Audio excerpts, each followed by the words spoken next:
Hi everyone, it's week 12 in the garden and we're going to take a peek and see how our carrots and our potatoes are doing today.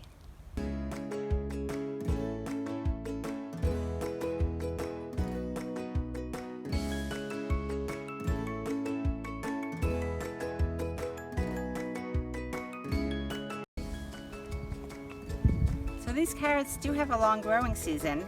It's now mid-August and we're going to give them a little peek and see what's growing. Hopefully we'll have a few that we can pull out today.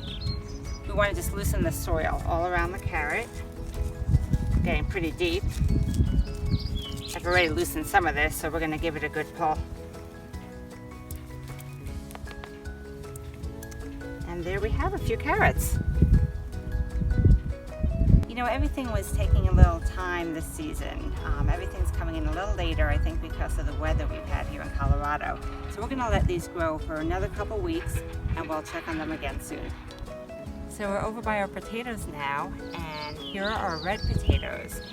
These potatoes we planted as just small little pieces. This was a quarter of a red potato with a couple eyes on it that we planted in the ground here.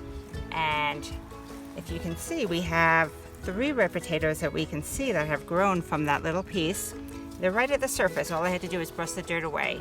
We're going to dig these up today for dinner, and there's plenty more of these potatoes right underneath the surface, even deeper, so we're going to let those continue to grow a little longer. These potatoes were so easy to pull out of the soil.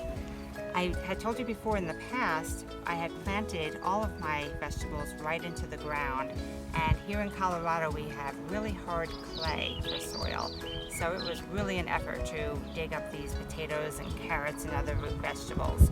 This is the first year with these raised beds, and it's a pleasure. It's so easy to harvest our potatoes. We planted our first round of crops months ago, and here by our spinach and arugula, we're ready for phase 2. So we're going to be planting over the next week or so some spinach and arugula, maybe some other greens here also.